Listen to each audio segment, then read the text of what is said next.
Emmie's week 1 video recap. The first thing that we're going to review today is recall. So I know that for you guys it's important to be able to recall her back to you, especially if she accidentally gets out of the house. So we're going to go over how to kind of start to build a recall from the ground up. So the very first thing that I'm going to do is charge my recall word, which for her we're using come. So recall is an inherently punishing thing for our dogs because 9 times out of 10, we're calling them back to us to either put a leash on them or bring them in the house. By charging our recall word, we're actually teaching them that it is not punishing and they're actually going to be rewarded for coming back to us. So for this exercise, I'm not going to actually be recalling Emmie to me. I actually don't even need to say her name. This is kind of similar to charging our reward marker where I just want her to understand that the word come means she's going to get rewarded right at my feet. So I'm going to say her recall word, I'm going to drop food at my feet. As she's finishing eating that up, I'm going to take a step backwards. I'm going to do that again, and we'll do that maybe 4 or 5 times. So I do want you doing this with her every day, again, just so that she has a solid association between hearing that recall word and being rewarded at our feet. So I'm going to go ahead and do this with her now so you can see what this looks like. Come. Come. Come.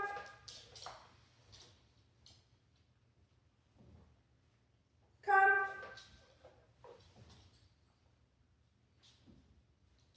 Come. Good job, Emmie. Okay. And you only need to do that like 4 or 5 times.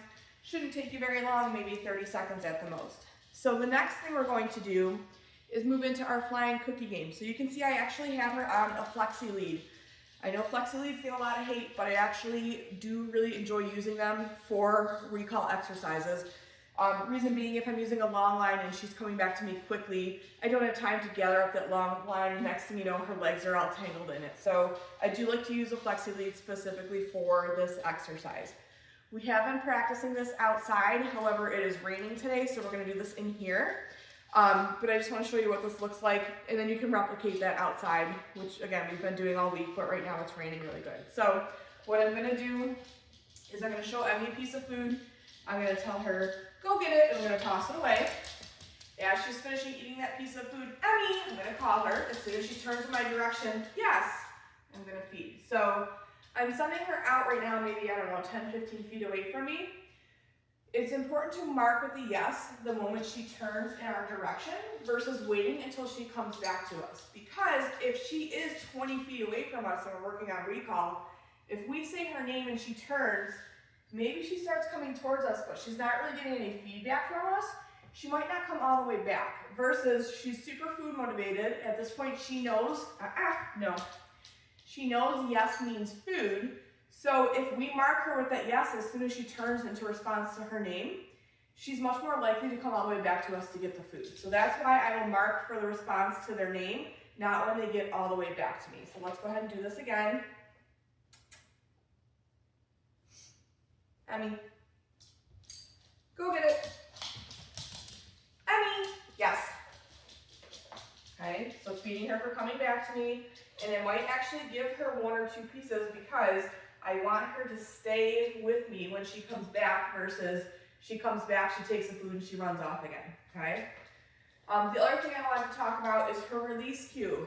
So I know that you guys were using go, however, I think go and no sound too similar. I feel like she was getting confused the other day when I was telling her no about something, and then I would tell her go to release her, and she wasn't getting it. So I've been using okay. We can kind of talk about that a little bit more, but I do think that trying to use something different other than go might be helpful because I really do think that she is getting confused. So what I can do is when I recall her back to me and I feed her a few pieces of food, if I'm not going to say get it and toss a piece of food, I can tell her okay to let her know she can move away from me. So I've also been practicing this. Instead of always sending her in the same direction and me always standing in the same spot, I'll try to send her in different directions and move as she's moving away from me. Go get it. Emmie, yes. Good dog. Okay, so I'm feeding her maybe 2 in a row. Go get it. Emmie, yes. Good girl. And I'm also feeding her really close to me, right? I'm not going like this to feed her when she comes back. I'm making sure she comes all the way back to me. Good dog. Go get it. Emmie, yes.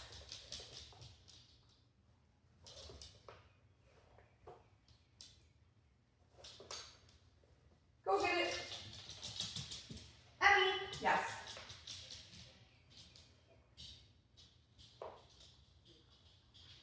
Good girl. Okay. So she does great with this inside. She responds to her name pretty much every time. Outside's going really well, depending on what's going on out there or what she's sniffing. Sometimes she doesn't respond the first time I say her name. So what we really want to try to do is not repeat her name. If we're going, Emmie, Emmie, she's going to start to learn it's optional to come back to you. So what I want you to do is if you say her name once and she does not respond, you have a couple options. You can either make some sort of silly noise, just something that easily comes out of your mouth that might get her attention. That's one option. Another option, if she's on leash, is to put steady backwards pressure. She'll have no choice but to come towards you, and then you can mark and reward her. Or if she's really blowing you off, go up to her, put food in front of her face, get her to turn in your direction. Yes, and then you can mark and reward her. So those are like 3 troubleshooting options you can do to make sure she follows through on responding to her name. Versus just repeating her name over and over and over again. So I think my goal for week 2, as long as her name recognition is going really well, is to start to kind of pair her name with her recall cue. So right now when you're practicing this on your own, just be using her name. We need to make sure that she's responding to her name really well before we can even bother using that recall cue. Reason being, if she's not responding to her name, she's most likely not going to respond to that recall cue. So I will do a lot of this flying cookie game with just using her name first. And I'll do it everywhere. I'll do it inside, I'll do it in the driveway, I'll do it in the garage, I'll do it in the backyard, just to help generalize it, to make sure that she's responding to her name no matter the environment before we start using that recall cue. I've been reviewing our mat skill with Emmie this week, so my thought for this is we can start to use this for people coming to the front door. I've actually been practicing this so that she's in view of your front door. We have also been practicing this in your mudroom when I have that garage door open. So she's already on her mat, as you can see. So I am going to release her off of here. Okay.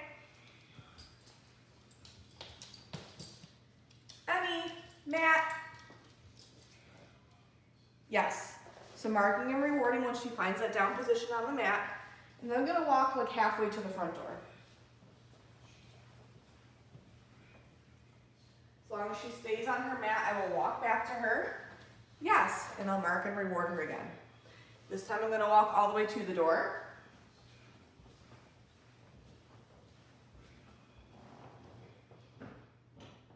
Yes, good girl.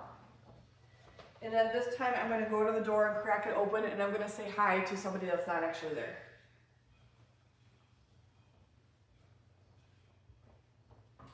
Hi, how's it going?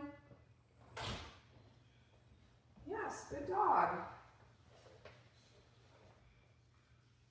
Okay, and then I'm going to use that release cue to let her off of the mat. Okay. And then we're going to run through that again. Emmie, mat. Yes. Good girl.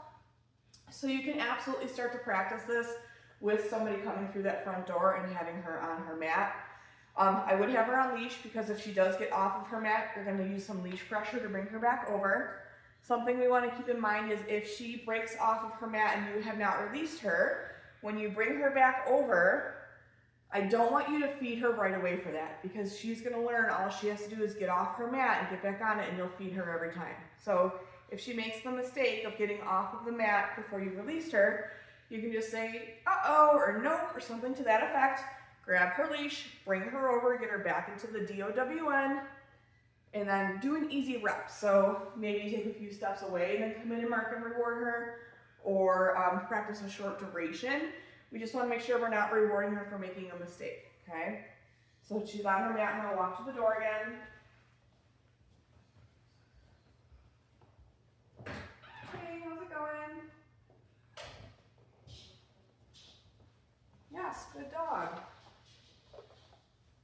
Okay, we'll do that one more time. So this time I'm going to pick up the leash on the floor, only because I think she might try to get off her mat, and I want to show you what to do if that happens.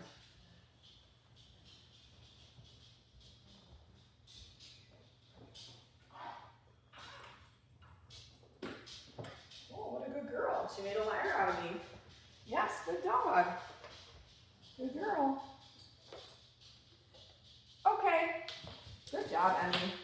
I've been working with Emmie on her door manners, so I do apologize, if my head is cut off this video. It's more important that you see her and what she's doing during this video. So I've been practicing this at the front door as well as here by the garage door. I've been doing it here more because I can shut this door to make sure that the cats don't get out. So we've been doing a lot of practice here. So I'm going to get her into a sit or a down position. I'm going to cue her to wait after she's in that position, and I'm going to open the door. As long as she stays in that position, I'll mark and reward her. We'll do that a couple times, but what I want to work up to is being able to open the door, start to step out of it, and then release her to come through.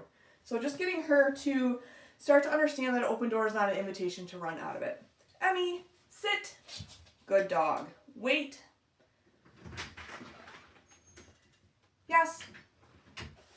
So notice I have no food in my hand until after I mark her.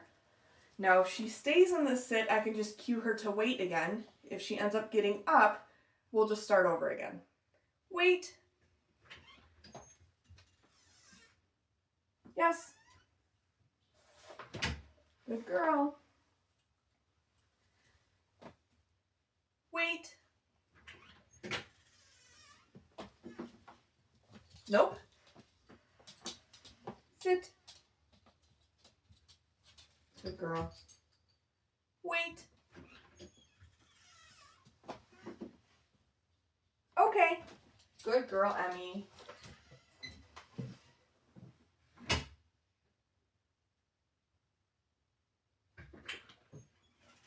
Okay. Good dog.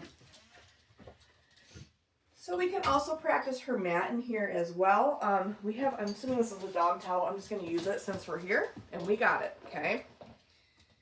Emmie, mat. Yes. So kind of similar, I'm going to have her on her mat, and I'm just going to work on opening the door and having her stay on her mat while this door is open. Yes, good dog. Your overhead garage door is closed right now. If that was also open, I would be stepping on her leash or hanging onto it or having it hooked to something just as a safety backup. Yes, good dog. And then same with this, we can either practice doing this when someone else is out in the garage and you're talking to them, or we can just pretend to talk to somebody. Hey, how's it going, guys? Come on in. Yes, good dog. Good job, Emmie. So I think the more practice we can do with or without her mat at waiting at thresholds, I think that will go a long way in getting her to not run out the door anytime that it's open. Nice work, Emmie. Good girl.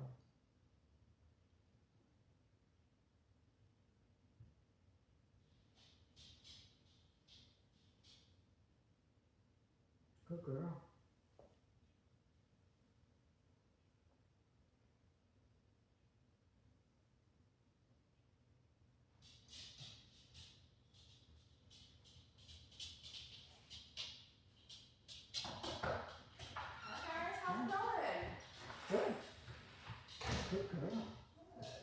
Remember, you're going to mark her with the yes when you're going to give her food, okay? Mm-hmm. Yes. Good. So we mark her there again. Good. Very good. Mark her again. Yes. Great. And then I want you to release her. So you're going to say okay, and you may need to toss a piece of food since okay is still new to her. But I just want to see if she chooses to come over by me after you release her. I just want to see that she's not going to try to jump on me. Okay. So toss a piece of food for her. Okay. There we go. Now let's see if she comes over. Good choice there. So when somebody initially comes in, she's probably going to be a little bit more excited. So what I would do is keep her on place longer until she's quite settled, and then maybe let her go and say hi and see if she can make good choices. And if she can't, hey, you're going back on your mat for a few more minutes, okay? That was really nice. All right, any questions about that? No. Great, so let's practice again. I'm going to pick this up. So this time, I'll step outside. I'll stay out there for about a minute or so. No. but you are just going to step on her leash. Make sure you're close enough that she can't jump up. But like, give her a little bit of slack. I need her to be able to sit, stand, no. I need her to be able to sit, stand, or lay down next to you. And then we're just gonna play look at that. So you'll be watching her as I walk in. Anytime she looks in my direction, yes, she should turn away from me to take the food from you. She'll look back to me, you're gonna yes her again. She'll turn to you to take the food.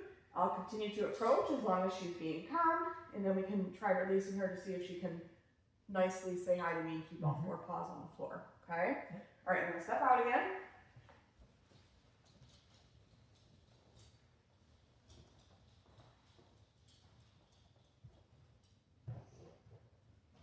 Call her to me. Emmie, come. Yeah, reward her for that. Oh, good girl. Good girl. Good girl.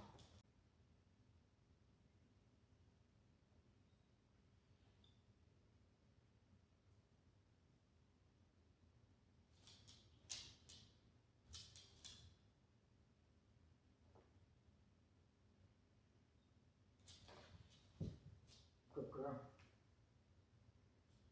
Yes. Hi guys, how's it going? So yes or there? Yes. Good. Yes or there? Yes. Good. Yes or there? Yes. So it might be pretty rapid fire, right? Where we're feeding her a lot first, especially initially. That was a good choice there. She looked at you and looked back, or looked at me and looked back to you. So if she looks at me again, you're gonna yes her. Hang on. Right there. Yes. Yeah, good dog.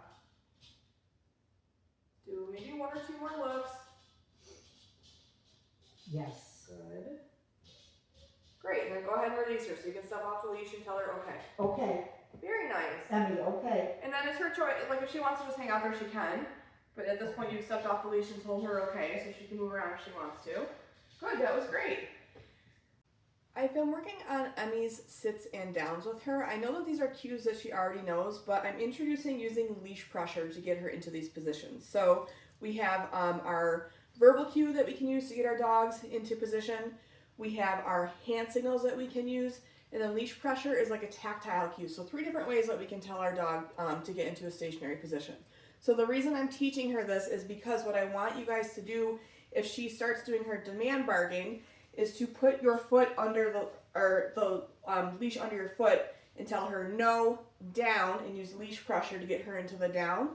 And then that pressure, see how she just went down? I barely put any pressure on that. That pressure is not going to let up until she stops barking, okay?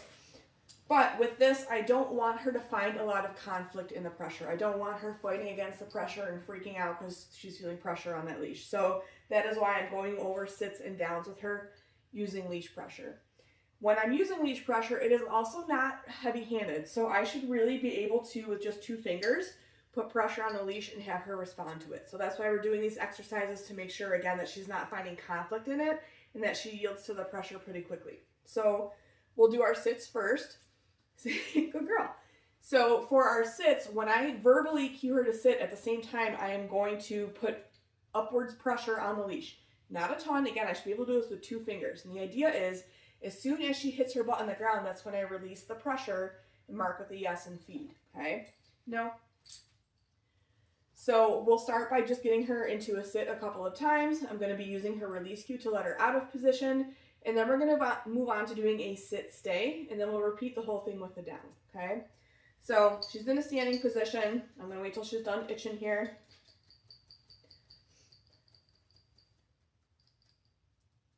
Emmie, sit. Yes. So upwards pressure on that leash. I release that pressure as soon as I mark her with that yes, and I feed. And then I'm going to use my okay as her release cue. Okay. She should get to a point with her release cue where we are able to just say okay and kind of make a motion with our hand or take a step or 2 away. We're not always going to use food for it, but since I just switched what we're using as her release cue, I am using food on the release for now until she understands that word. So we'll do that a second time here.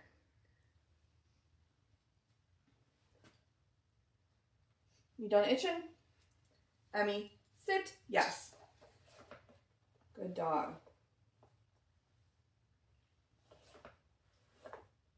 Okay. Now we're going to move into a sit stay. So it's going to be the same thing, but this time when I initially get her into position, I'm not going to mark her right away. After she's in position, I'm going to take a step back away from her. If she stays in position, I'll come back in and then I'll mark and reward her. And I'll do that a few times before I release her. So if she gets up, I'll just say and apply some gentle pressure to get her back into position. So if she's in a down right now, I'm going to toss a reset. Go get it. You didn't even see me toss it, did you? Oh my goodness, girl. Go get it. Okay. Emmie, sit. Good girl. So taking a step backwards if she stays in position. Yes. Notice how I am not dipping my hand into my treat pouch until I've marked her. Yes.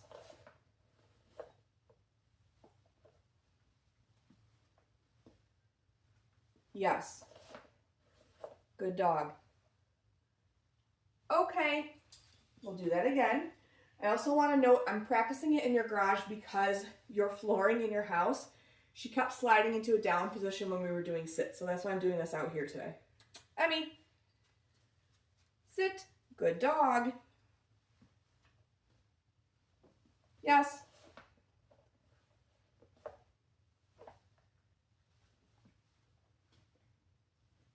Yes.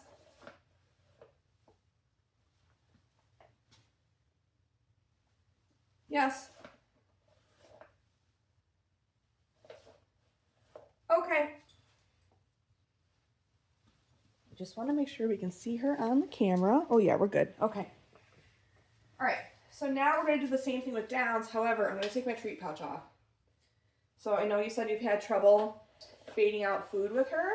So a really nice way to practice is to not have a treat pouch on you, but practice next to some sort of a countertop where you can set the treats to grab them. Okay. So now we're going to do the same thing, but we're going to do this with our downs. So when I'm using leash pressure to do a down, I need to hang on to the leash very close to where it's clipped to her, or she's not going to feel any pressure. So if I'm holding the leash here and I tell her down, and I bring my hand down, she's not going to feel any pressure. And again, that's what I want to teach her, is that downwards pressure means to go into that position, right? So even though she just offered it to me, we didn't use any pressure there. All right. Emmie, go get it. So no food in my hands, no food on me. I am still going to mark and reward her though, so hang on to it nice and close to her. Emmie, down. Yes. So nice, gentle downwards pressure, okay? Good dog. I'm going to use her release cue. Okay. We'll do that again. I want to see if she'll kind of do a side view here. Come here. Emmie, down. Yes, good dog.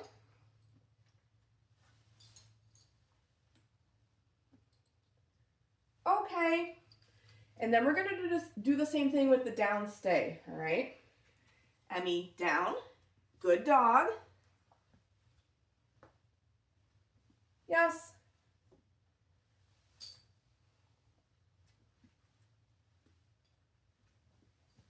Yes.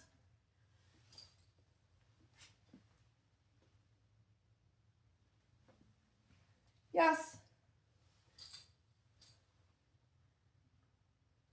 Okay. Good girl. We're going to do that one more time here.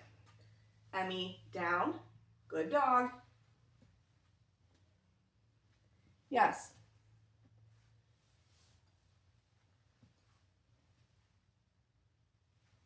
Yes.